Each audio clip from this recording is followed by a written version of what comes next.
Pemirsa, Anda kembali menyaksikan Jambi Kini Jambi 28 TV bersama saya Agus Solenaban. Pemirsa, kasus korupsi pekerjaan revitalisasi dan pengembangan asrama haji oleh mantan Kepala Kantor Wilayah Kementerian Agama Provinsi Jambi tahun anggaran 2016 telah dinyatakan lengkap atau P21 oleh Kejaksaan Tinggi Jambi. Hal tersebut setelah pihak Ditreskrim Suspolda Jambi melakukan penyelidikan mendalam bersama tim ahli untuk mengungkap kasus mangkraknya gedung asrama haji yang terletak di kawasan Kota Baru Jambi.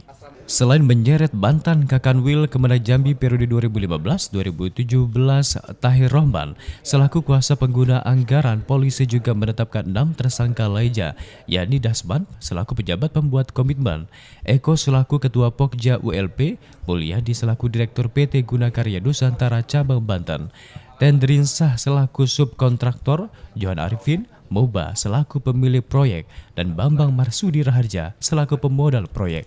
Dari hasil penyelidikan polisi dan tim ahli dalam perkara ini, akibat perbuatan pelaku, negara dirugikan sebesar 11,7 miliar rupiah dari total anggaran sebesar 51 miliar rupiah.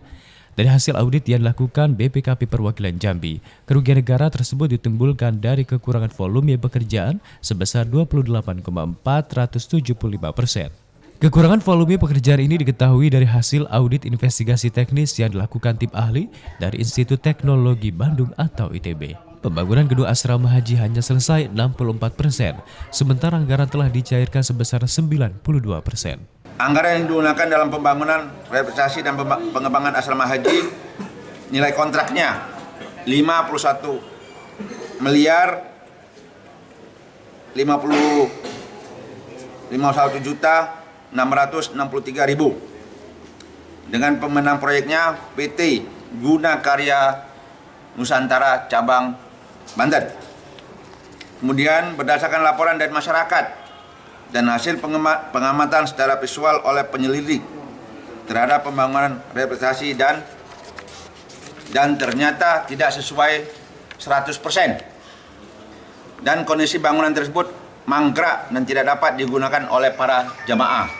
Kemudian penyelidik Tipikor Polda Jambi melakukan penyelidikan dan berdasarkan hasil investigasi secara teknis oleh tim ahli, kita menggunakan tim ahlinya dari ITB, terhadap bangunan asrama haji tersebut, ternyata progres yang terpasang hanya 64,51%.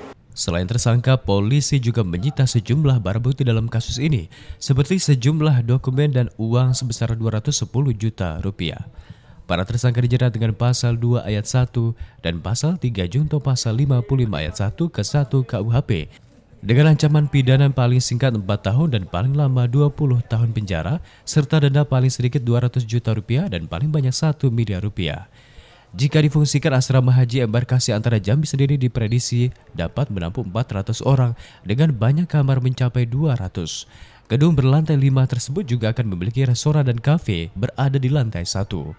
Di lantai 5 sendiri rencananya akan digunakan sebagai aula untuk para jemaah haji nantinya. Namun waktu terus berjalan, gedung tersebut berhenti dikerjakan sejak Maret 2017 lalu.